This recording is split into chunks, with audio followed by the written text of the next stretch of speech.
So today we've got, I'm so excited. Look at my crazy hands. We've got Lou. Is Lou it Sanders? Lou Sanders. Not Saunders. It's not Saunders. Lou Saunders. Lou Saunders. Well, that's how Lou says it. You're she says Saunders. I'm so excited to have Lou on. Lou's a good friend of Roxy's. They did Dancing on Ice together. She's my new best friend forever. And Lou has just written, would you call it an autobiography? I would call it an autobiography. A book's called What's That Lady Doing? And then it _ guilt, shame, blame, and other funny stories. And it is very funny, but it's also a very brave book.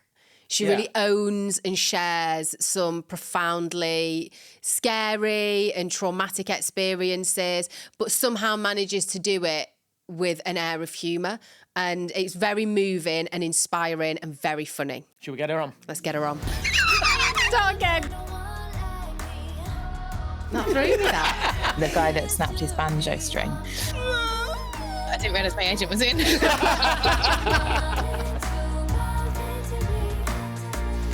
Hi, Lou Saunders. Thank you for joining us. Wow. That was an effort to get the name right. It was Saunders. Saunders. I've never heard Rox speak as posh as that. That was it. That's me for the whole day. Oh, I'm really excited that you're on this show.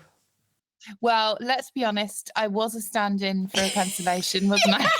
Danny Miller cancelled. So it's you. Let me just Google Danny Miller. Okay. But we did want you on anyway. You were going to be in season 2 when we got better. Yes. So we were keeping season 2 for because your calibre of guest, you see. You are a famous comedian, so you're going to be very funny and more professional, and you have a podcast, so... Okay, I'll correct you there. Right. I don't think famous, and I don't have a podcast anymore. Right. Great. But let's just say I did get recognised eating a vegan sausage wrap in Safeway once. Let's just say. No, so for those of you that don't know... Had you paid for it, or were you recognised by a security guard saying... Yeah, I was recognised by security as the one that we have actually banished from the stores, yeah.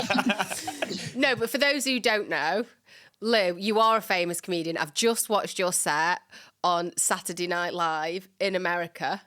No, it wasn't Saturday Night Live. I think it was late the show. late show. Late. You're doing really well, Rox. Well done. And that guy was hosting. What's his name?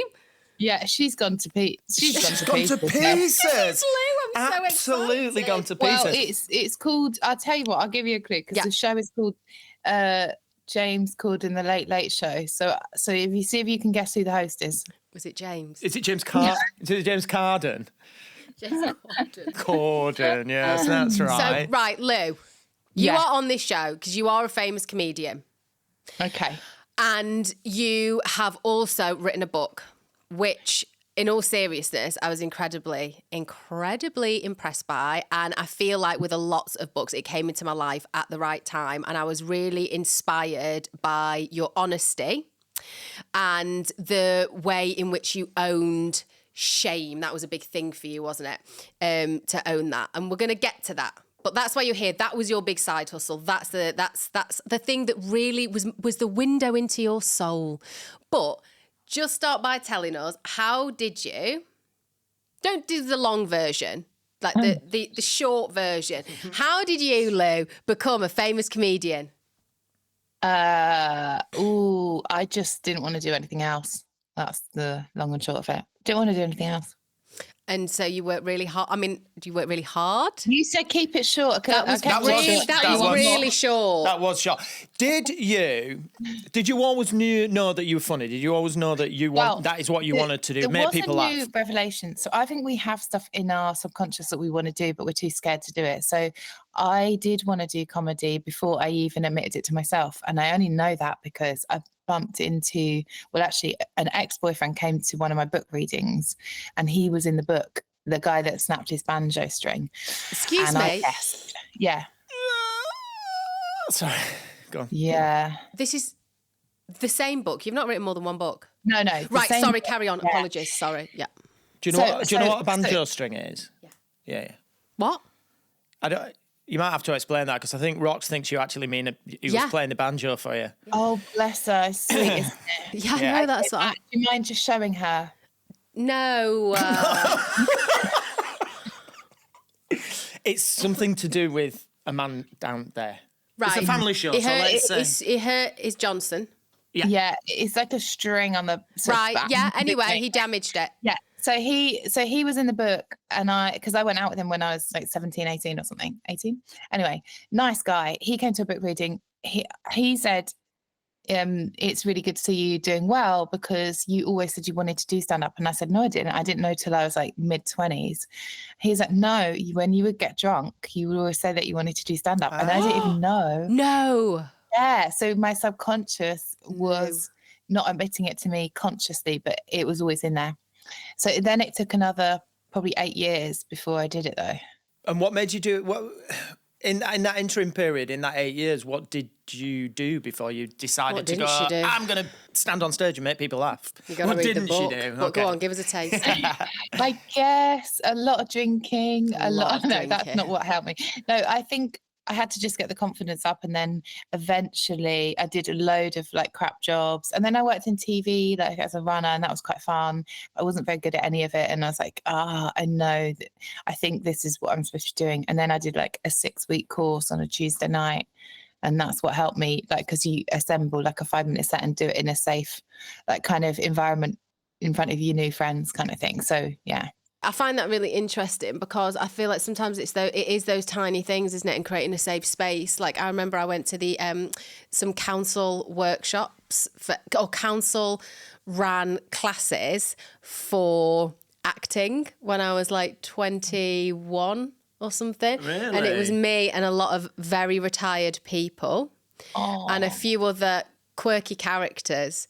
There was only one other girl who was my age, but it felt like a very safe space. So it was okay that I didn't know what I was doing. It was okay I was completely inexperienced. It was okay that I was really dyslexic.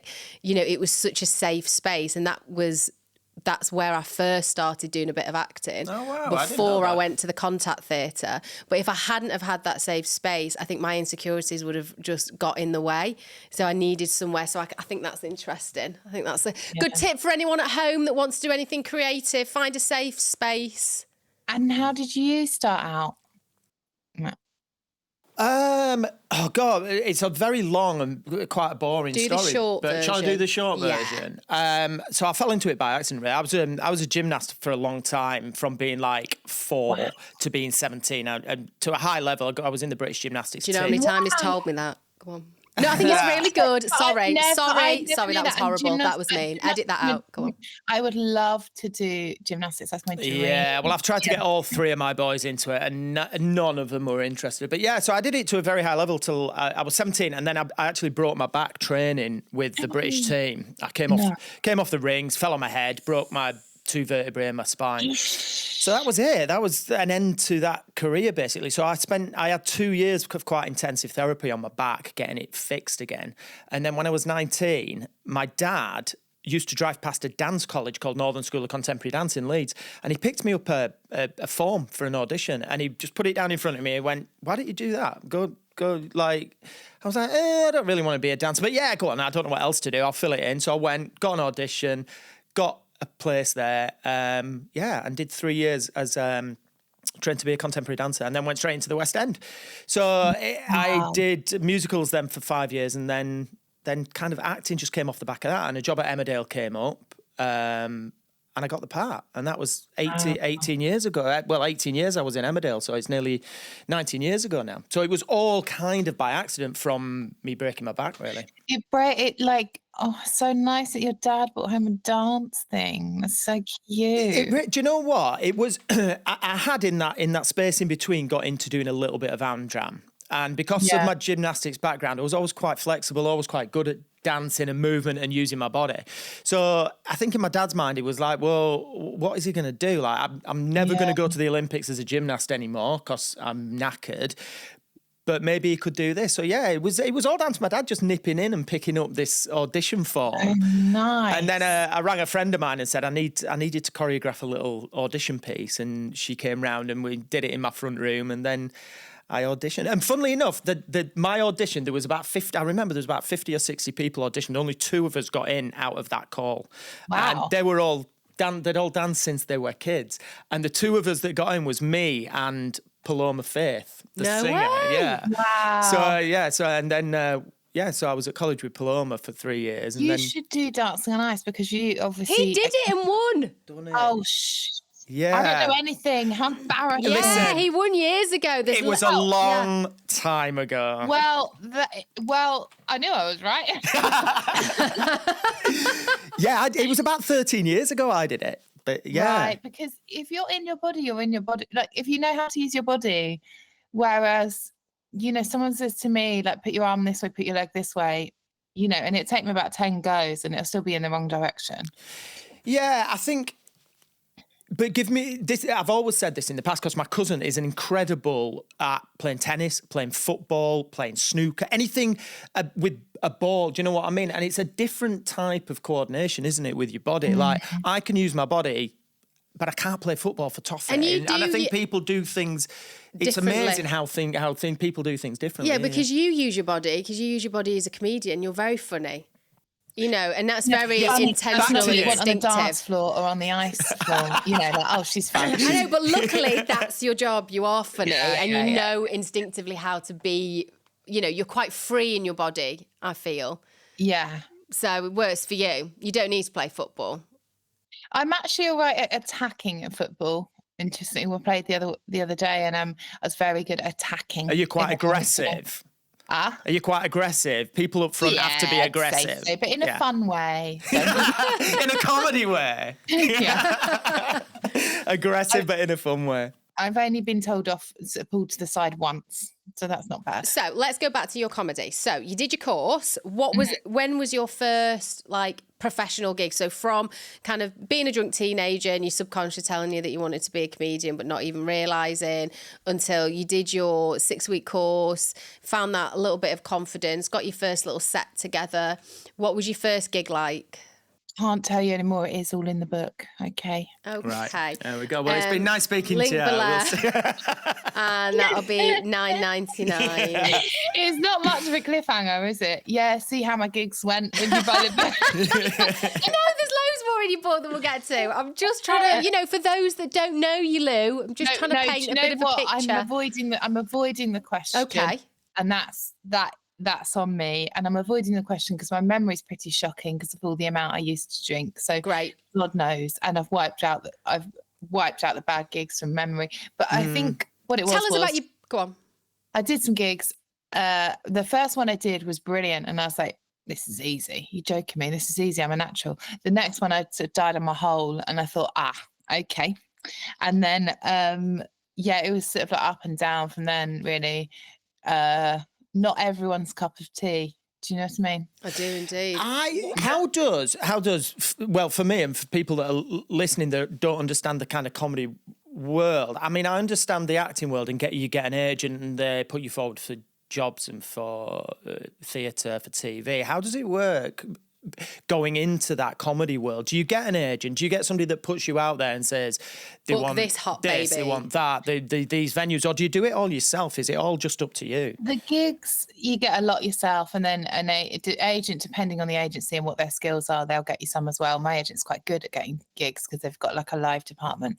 My first agent, she didn't get me a lot, and I remember when I got signed, I was so happy. And then I was like, right, I'm off to eat a celebratory lunch or whatever. I was like, I said like a really lame joke, and she just didn't reply. And I was like, okay, I think that, and that was the relationship that continued. But no, I've got a really good agent now, and I do think it massively helps with stuff. But a lot of it is like self-motivated, I'd say. Yeah. And when you say self-motivated, is that you ringing venues, or is that you speaking to bookers, or how does that work? Because it's a tight world. I don't really have to do as much as that, but because you're a famous comedian. No, because I've been going so fucking long. Because you're an old comedian. Yeah, I'm old. But yeah, I say when you start, I think a lot of any job is hustling and marketing. You got to market yourself, you got to back yourself, and you've got to just hustle. Whereas the people that are really, really talented, that's not enough sometimes. Yeah. So true. if we go back to what this podcast is about, it's about kind of celebrity side hustles and things that they do that people don't necessarily know them for. Can I just ask before we get into a side hustle book? Yeah. Tell us about your 3 best gigs, your big gigs. I'm thinking Apollo. I'm thinking that guy's show in America. I'm thinking things like that. So the late show with James Cordon. Actually, I was making fun of you for the title earlier, but I'm getting the wrong title. Thank you. Actually, So James Gordon's late show. How did you get on that? That's a big gig. That was really nice because it's like a daytime gig, so it's 5 p.m, so it could go wrong. But is it live? Yeah, no, it's not live, but they didn't really edit it, so it's not, which is great. I actually like that set. It's one of the sets I do stand by because they've not chopped it. Sometimes they chop it up and it doesn't make sense or whatever. But that one, I do like that one. So it's daytime, but they are really nice about you before they bring you on. And then the audience is American, so they're like, whoa! So you can't really go wrong. Like if you've got like all right jokes and stuff, everyone's like pumped for it, so you can't really go wrong.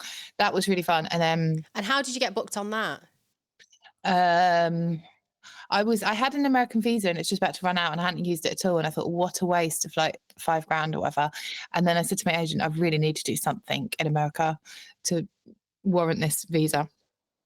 And then I think, I just got it kind of last minute. Did you know James? No. Might have been a cancellation like this, you know what I mean? They were like, bring in low. But I went to LA for friggin' a day and a half because my agent was like, you have to go back for your Brighton tour show. And I was like standing on the beach in the sun because it was like January or something and it was sunny. And I was like, I can't go back. I've got to stay here at least to make it jet lag worth it. But no, straight back round I went. Wow. But it's nice to have that clip though. And then Apollo, the first time I did it, I felt sick with nerves. I was so nervous. Standing behind that thing where the smoke. Yeah. Oh my God. You just like, you're a mess. You're just thinking, I've got to walk through that thing, and you've seen loads of people do it. And then you're like, I'm going to do that. And then, oh my God, I was so nervous. And then the second time I did it was so much easier just because I thought, the first time was really nice. How bad can it be? I've still got one good one in the can. And then they were really nice again. So, yeah. And when do you want to ask the book question? Should we go to the book? You've chosen to wear your nose ring. That's cool. Yeah, thanks. Yeah, I might start wearing mine. Go on. Thanks. Back to the podcast. Obviously this is people's side hustles and what they do that people might not necessarily know them for. Now, obviously your book, which is called What's That Lady Doing? Guilt, Shame, Blame and Other Funny Stories, obviously lends itself to your stand-up because that's pretty much what your stand-up is about, isn't it? You kind of tell a lot of the stories on stage. So was it kind of an easy write? There are different stories in there, from much different stories from stand-up to the book, because the book you can go a lot deeper. So there's stuff that I wouldn't tell in stand-up because it's a different medium. I feel like in stand-up you have to have a joke every, like you don't have to, but I feel awkward if I don't have quite a few jokes in stories and stuff. And I probably don't go as deep as in the book. Oh no, not at all. The books, I mean, sometimes you can go chapters and you've not laughed. No, I'm joking. No, but there are times when, it takes your breath away because you are being so profoundly honest and the stories you're sharing are utterly brutal. And even though you are able to still have humour. Yeah, you do. Even the darkest stuff you'd make light of. But, it is a very funny book. But I think for me, what struck me most about it is just how honest you were and how refreshing that is and how liberating it is for the reader to feel. It kind of loosens your own shame around things when you read yours. But why did you decide to write? It's an autobiography, really, is it? I mean, that's what it is. Why did you decide to write that? How did that opportunity come around? Or was it something you decided you wanted to do? Or did someone ask you to do it? I was going to be flippant and say for the money, but actually I wanted to write. I do think Did they pay you? Wow! Meow. Go on. A lot of people do get jealous of me,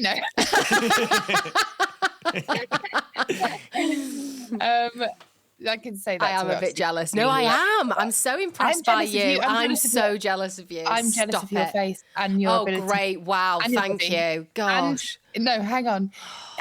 The fact you've nailed life, got a lovely husband, got a nice daughter. you know. And a lovely face. Yeah. Yeah. I'd like to say I was jealous. I've given you the name of my rhinoplasty surgeon. What more do you want?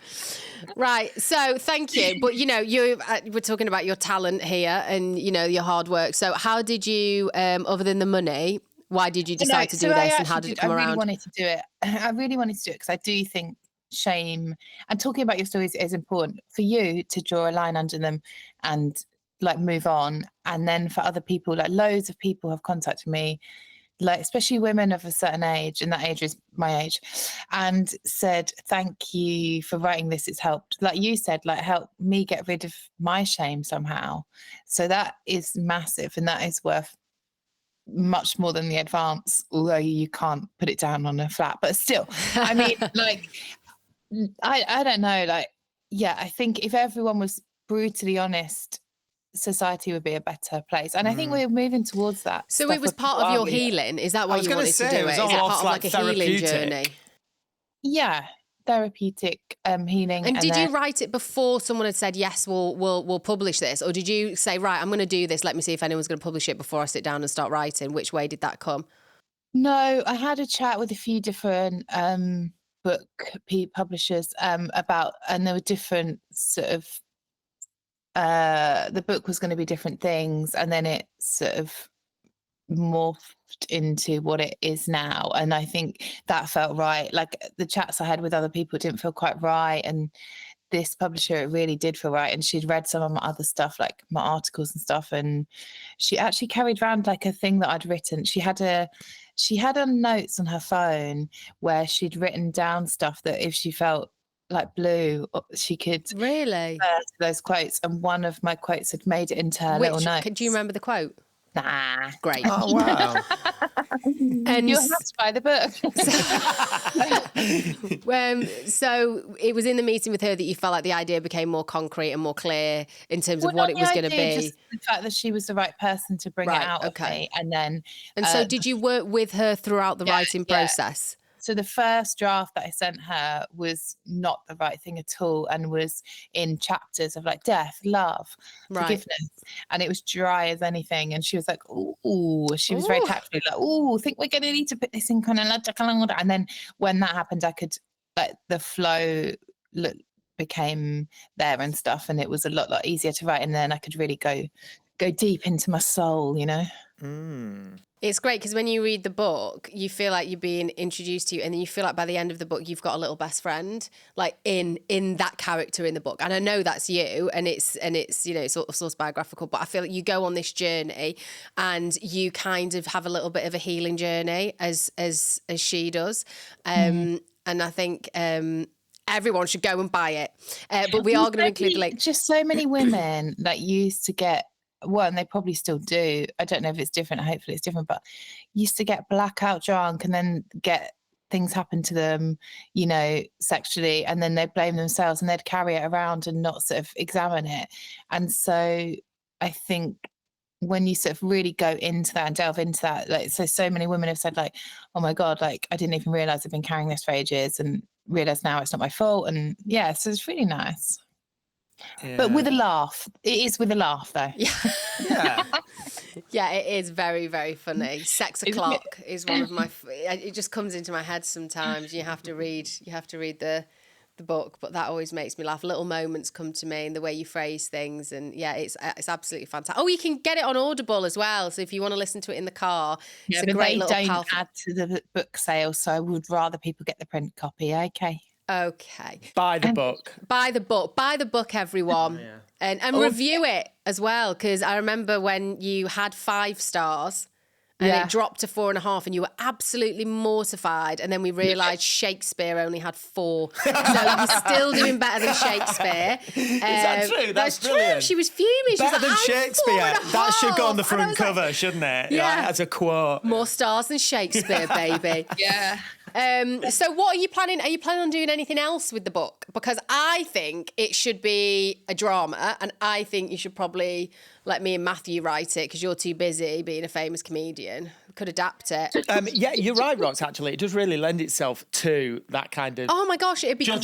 Not Jojo Rabbit. What's that new one on Netflix at the moment that's just massive? Are you talking about Baby Reindeer? She knows Baby Reindeer. It's got that vibe, hasn't it? Have you thought about adapting it? No, you're right. It absolutely does. Well, I'm just sort of waiting for someone to tell me they want to adapt it. Hello. We'll do it. We'll do it. High five. There we go. There you go. You've got to get it sold, and TV's dead at the moment. But I think... We'll manage. We'll have it. Can we have the shopping right? Can we give it a go and send you 30 pages and see if you hate it? Yeah, I'd love to. I'd love you to. Really? How come you don't want to do it yourself? Oh, this is exciting. Yeah. Well, yeah, I mean, I don't know how it all works, really. I did a book, like Q&A thing with Harriet Kemsley, my friend who's a comedian, very funny. And she said, and one of the questions from the audience was, like, why haven't you turned this into like a TV series or a film? And then I was joking, going, yeah, well, I told my agent I wanted to. So he said it doesn't lend itself well to a TV series, but it could be a film. And I said, oh, do your job, mate. And then I didn't realise my agent was in. But he knows I love him and he knows I'm just joking around. But I was a bit like, oh, God, I shouldn't really joke about that sort of thing, just in case. Do you know what I mean? He's so great, but I was a bit embarrassed. So seriously, though, why haven't you done it? Are you just not interested in doing it? Are you happy to leave it where it is? Like, or are you busy? No, you're just assuming if someone wants it, they'll do it. I did have some meetings in America about just general meetings when I went out over there. She always has meetings in America. You up? So you always have meetings in America. I always feel like, she's just so everyone cool. said, do you know what? Everyone said like, oh, careful because they'll just blow smoke up your ass and none of it's real. And no one even tried to blow smoke. I was like, what? You were like, where's my smoke, bitches? I was there squatting over the table. And there was not one cigarette in the room. No. Mental. I don't believe that, but go on. So they are sending the book to the people that I had a meeting with, but I don't know if they'll read it or anything. You know, we better get on with it. Yeah, well, we'll do you a nice 30 pages. Yeah. This podcast should become like Matthew and Rox try to get a job. That's right. That's a new title. Matthew and Rox try and hustle because they don't have anything going on at the moment. So we're gonna ride off your back. Hey. Anyway, so. Are you distracted now? Are you just reading something on your phone? Sorry, I just had to do something. I'm so sorry I've done it now. I mean, don't be. We're wrapping up now. No. I mean, you can go and let your cat jump through a hoop or whatever it is you do with your downtime. But so... main thing, we've got the link for the book. Please buy the book because we want those book sales. It's a very good book. It's very funny. If you just want to listen to the first 5 minutes, you can go on Audible and then you can listen to 5 minutes for free and you'll get the tone and it'll make you laugh and feel like you've got a new best friend. And it has got, I've not seen these lower star reviews. Every review that I've read is 5 stars. All 5 there you go. It might have gone back up to 5. Thank God that 4.5's behind you. Amazing. Not that we mind about reviews. We have to be... solid in ourselves. Of course. Yeah, but these the reviews that I read are from people that have read the book, like just Joe Public, like people that have bought the book and read it, and they're all 5 stars. So yeah, go out and buy it. It's incredible. Yeah, absolutely amazing. Thank you, Lou, for joining us. I would like to keep you on here forever, but I don't know if I've got any other interesting questions to ask. Well, I wish you all the best with your podcast. I feel like I didn't get to ask enough questions about you two. No, but you're the guest, so that's fine, isn't it? And actually, we spoke more than we usually do, and he got to tell his story. I got to tell a story. I've never been able to tell that before, apart from boring you with it. So and actually, you had new bits. I had a new bit. Yeah, so that was good. Matthew, will you teach me how to do a front flip? Of course I will. Yeah. I think you're both too old for that now. Well, actually, I had knee surgery 3 weeks ago, so you might have to give me another couple of weeks. But then you could come round and I've got a big trampoline in the garden and I'll teach you how to front flip on that. What is your knee surgery from? Like, what happened? So I was on stage doing Elf, the musical at the Dominion over Christmas. I was playing the Buddy, the Will Ferrell part. And I turned one way and turned another way and felt this pop in front of 2,500 people, and that was my patella tendon tearing. And unfortunately, I still had 3 weeks of 8 shows a week to go, and And he did them. I did them. He did every single show.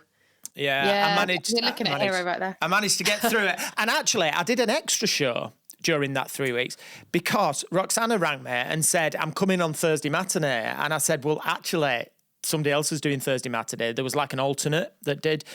Yeah. And she went, well, I've booked tickets now. So I had to do, I ran down to the company manager and said, I'm going to have to do Thursday matinee as well because my friend's coming. So yeah, so I did an extra show as well. And I felt dead smug though because everyone in the audience, it was packed. And I felt like saying, you're all getting David from Emmerdale, thanks to me, everyone. You got value for your money today at this matinee. Thank me. There he is, David from Emmerdale. Yeah, no shred of guilt there. No, nothing. No shred of guilt. And then she made me walk her back to the train station. I was like, I've broken my knee. It's dangerous in London. Give an S. Did she tell you that the back of my car's hanging off because of her? No. What happened there? Not because of... What happened there? So I got a new car and... expensive. Anyway, electric. I'm dropping her back, making myself late for my dinner plans. Going half an hour, 35 minutes out of my way to drop her at her hotel because I don't want to have to stick her in an Uber. And anyway, we go past this tricky road and there's cars parked on one side, there's roadworks, so it's single file. And I didn't realise, so I have to reverse back to let these cars go, but there's a massive line behind me. Oh, no. It's really stressful situation because everyone's coming from all sides, like blah, blah, blah. Anyway, she's screaming in the passenger seat, going, get into the drive. Why don't you go into the drive? What is that? Really excited, screaming. I can't hear the beeping of my car. I'm too flummoxed. Anyway, I reverse into an Audi in the end. And that's hanging off of my new car. And it was brand new as well? Brand new electric? Well, she says brand new, but she'd already crashed 3 times in the same place. So, just saying. Yeah, still 6 months old, but yeah, I am a bit clumsy. 4 crashes. Maybe you should get the beeper sound turned up. Maybe that's what you need to be doing. Or like a rubber ring around your whole car. Gonna be beeping if it was beeping louder than Roxy's voice, I'm taking the car back for distress. Oh, Lou, thank you. Thank you so much for coming on our show. I know you're so busy. It's been an absolute pleasure. And everyone should buy the book. It is really, really funny and really moving and really beautiful and brave. And the next number 1 hit on Netflix. And the next number 1 on Netflix. Whoop, whoop. Nice to see you. Thanks a lot. Lots of love. Loads of love. See you, Lou. Bye-bye. Bye. Oh. Good? Amazing. Really enjoyed that. She's so funny, but so kind of real and grounded. And yeah, and I love what she said about it being almost like therapy. Like it was almost therapy for her to write that book. Amazing. You ain't never